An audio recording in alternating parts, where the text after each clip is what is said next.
want to thank Brother Jesse Gray for the invitation to come here this afternoon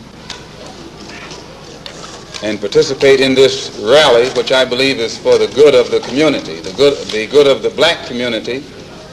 And anything that's good for the black community, the white man should realize it is good for his community.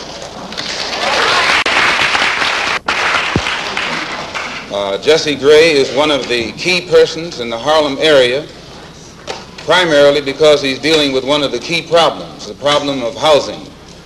It doesn't make any difference what else you have. If you don't have some place to rest your head, you're in bad shape. Here in Harlem, the reason we say that housing is such a key problem, when you live in a poor neighborhood, you're living in an area where you have to have poor schools. When you have poor schools, you have poor teachers. When you have poor teachers, you get a poor education. And when you get a poor education, you are destined to be a poor man and a poor woman the rest of your life. Poor education, you can only work on a poor-paying job. And that poor-paying job enables you to live again in a poor neighborhood. So it's a very vicious cycle. And usually these bad housing conditions result from the fact, as Mr. Gray has pointed out, of absentee landlords, people who are rich and live downtown and let you and I live up here in the shack. Actually, it's a form of 20th century slavery. And what you and I have to let the man know is we are peaceful people. We are loving people. We love everybody who loves us. But we don't love anybody who doesn't love us.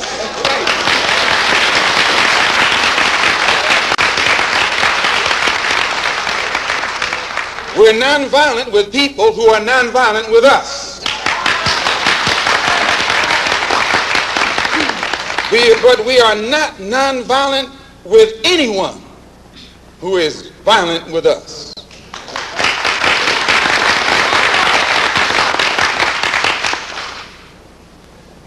Once those intentions are made known, we can get to the nitty-gritty of the problem. We can get to the core of the problem. We can get to the root of the problem. And then we can correct the problem. There's been a lot of talk said recently because I was supposed to have said something about Negroes should buy rifles. White people have been buying rifles all their lives. No commotion. I see an editorial right here in a paper they call the Journal American. One that we happen to have a suit against for around $6 million for saying the wrong thing a few years ago. It says that we're supposed to be organizing some kind of Negroes to arm themselves with rifles and shotguns for self-defense. America is based upon the right of people to organize for self-defense. This is in the Constitution of the United States. You read it for yourself. Brother James had the Constitution. He brought the Constitution in with him. I don't know why. What is that? No, what article is that? Second Amendment. The Second Amendment to the Constitution spells out the right of people under this particular governmental system to have arms to defend themselves. All of you know I'm not an integrationist. I'm a believer in the Honorable Elijah and follower of the Honorable Elijah Muhammad. Right. I'm still a Muslim. My religion is Islam. Right. I run into some obstacles in the Nation of Islam, and I feel that I can best serve the Honorable Elijah Muhammad's purpose and program and carry into existence what I feel, I understand, concerning his objectives better on the outside than I can on the inside. And now that I have the independence of action, it's my intention to work with everybody or against everybody, whatever the case may be, to try and get some kind of immediate solution to the problems that are confronting our people. I still believe the best thing for us to do is go back home to Africa. But while we're getting ready to go back, we've got to eat now, we've got to sleep now, we have to have some clothes now, our children have to go to school, and we need some place to work. So whatever kind of action program can be devised to get us the things that are ours by right, then I'm for that kind of action no matter what the action is. I don't think when a man is being criminally treated that some criminal has the right to tell that man what tactics to use to get the criminal off his back. When a criminal starts misusing me, I am going to use whatever necessary to get that criminal off my back. And the injustice that has been inflicted upon Negroes in this country by Uncle Sam is criminal. Don't blame a cracker in Georgia for your injustices. The government is responsible for the injustices. The government can bring these injustices to halt.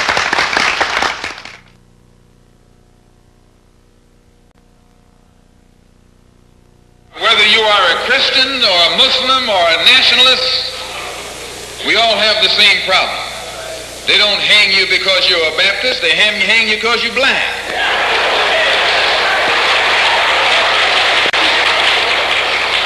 They don't attack me because I'm a Muslim, they attack me because I'm blind. They attack all of us for the same reason. All of us catch hell from the same enemy. We're all in the same bag, in the same boat. We suffer political oppression, economic exploitation, and social degradation. All of them from the same enemy. The government has failed us. You can't deny that. Anytime you live in the 20th century and you walking around here singing, "We shall overcome," the government has failed.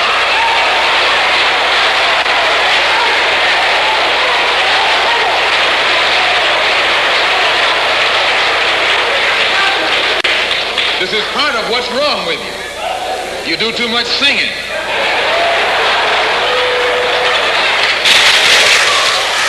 Today it's time to stop singing and start swinging.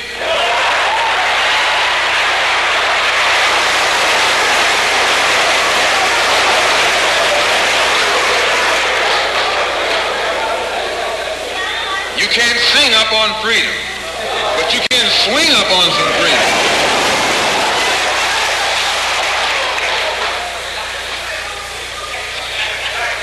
Cassius Clay can sing, but singing didn't help him to become the heavyweight champion of the world.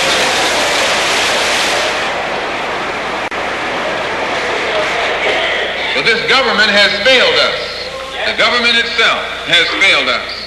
And the white liberals who have been posing as our friends have failed us.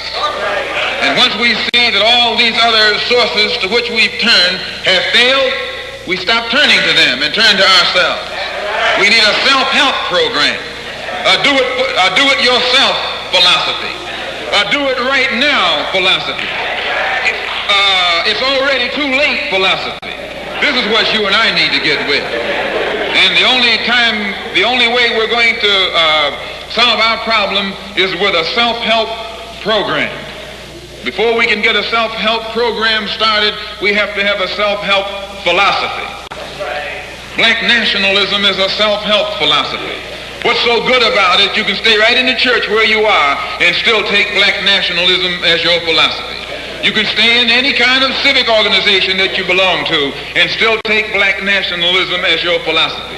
You can be an atheist and still take black nationalism as your philosophy. This is a philosophy that eliminates the necessity for division and argument.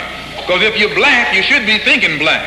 And if you're black and you're not thinking black at this late date, well, I'm sorry for you. Once you change your philosophy, you change your thought pattern. Once you change your thought pattern, you change your attitude. Once you change your attitude, it changes your behavior pattern. And then you go on into some action.